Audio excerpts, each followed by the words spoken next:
لیکن بھوک اور پیاس کو برداشت نہیں کرتا. روزہ رکھتا ہے، کہتا ہے پیاس لگ گئی ہے، بھوک لگ گئی ہے، تم میں صبر نہیں ہے. اور اونٹ کو دیکھو کتنا صبر ہے. افلا ينظرون الى الابل كيف خلقت. تو میں عرض کر رہا ہوں اللہ تبارک و تعالیٰ کی مخلوق بھی مختلف قسم کی ہے، مختلف قسم کے لوگ ہیں. انسانوں میں بھی ہے، جنوں میں بھی ہے، حیوانوں میں بھی ہے.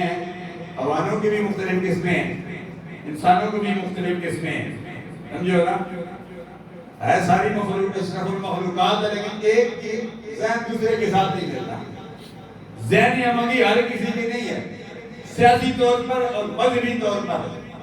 کوئی کس پارٹی کے ساتھ لگا ہوا ہے، کس پارٹی کے ساتھ لگا ہوا ہے، ذہن ایک کے ساتھ نہیں ملتے. میں عرض ہی کر رہا ہوں، جب قربانی کا موقع آتا ہے، ایک ایسا فتنہ بھی اٹھ جائے گا جو ہمارے اٹک میں نہیں ہے. تو اگر اللہ تبارک و تعالیٰ ہمیں بھی اس فتنے سے محفوظ و مامون فرمائے. ہمارے پاکستان میں بھی ہے، باہر ملکوں میں بھی ہے، ایک ایسا فتنہ ہے جو لوگوں کا ذہن واش کرتے ہیں، لوگوں کا دماغ خراب کرتے ہیں. کہتے ہیں عید کا دن آ گیا، فرمایا عید کے دن قربانیاں نہ کرو، جانور ذبح نہ کرو، یہ بکرے ذبح نہ کرو، اونٹ ذبح نہ کرو، بھینسیں ذبح نہ کرو. جو یہ قربانیاں تم کرتے ہو، اس کا جو خرچہ ہے فرمائے سارے کے سارے پیسے کسی غریب کو دے دو، کسی مسکین کو دے دو، کسی مدرسے میں دے دو، کسی مسجد میں دے دو.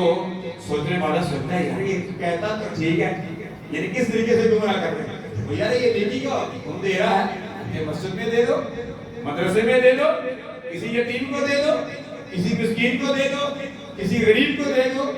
اس نے بات تو اچھی کی ہے، بڑا نمازی ہے، داڑھی بھی رکھی ہوئی ہے، یہ کعبے کا حاجی بھی ہے، بات اس نے بڑی اچھی کی ہے.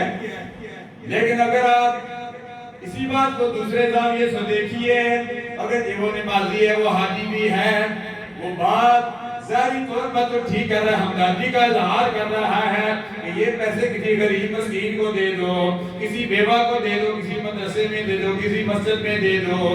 ظاہری طور پر آپ کہیں گے یہ بات تو ٹھیک کر رہا ہے، لیکن حقیقت میں وہ بات غلط کر رہا ہے.